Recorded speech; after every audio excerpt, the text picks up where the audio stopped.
السلام علیکم ورحمۃ اللہ وبرکاتہ۔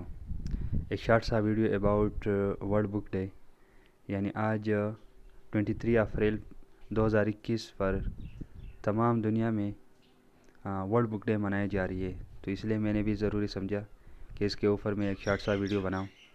تو چلو سٹارٹ لیتے ہیں۔ تو سب سے پہلے تو میں یہ بات عرض کرنا چاہتا ہوں کہ کتابوں میں سب سے افضل کتاب، سب سے بڑی کتاب، سب سے مؤثر کتاب وہی قرآن مجید ہے، جو آخری پیغمبر حضرت محمد صلی اللہ علیہ وسلم پر نازل ہوئی ہے۔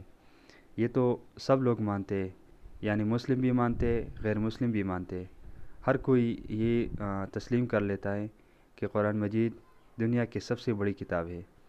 اور ورلڈ بک ڈے کے حوالے سے ایک شارٹ سا میسج تمام اسٹوڈنٹس کے لیے میں پیش کرتا ہوں کہ کتاب جو ہے وہ انسان کی بہترین ساتھی ہے۔ اس لیے کسی نے خوب فرمایا ہے کہ کتاب بہترین ساتھی ہے، اس کو ضائع نہ کرے، چونکہ ساتھیوں میں جس طرح انسان کی ساتھی ہوتی ہے، جس کی ہر انسان کی فرینڈز ہوتی ہے، تو اس میں ایسے فرینڈز بھی ہوتے ہیں جو انسان کو دھوکہ دیتے ہیں، لیکن کتاب ایک واحد دوست ہوتا ہے جو کبھی بھی کسی بھی بندے کو دھوکہ نہیں دیتا۔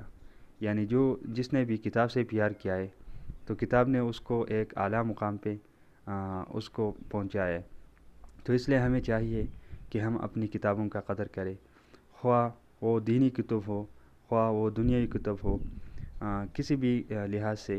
لیکن اگر ہمیں کتاب کا پرزے کہیں پہ مل جائے، اکثر ہم دیکھتے ہیں راستوں پہ گر جاتے کتاب کے صفحے، تو ہمیں چاہیے کہ اس کو ایک محفوظ جگہ پہ رکھیں۔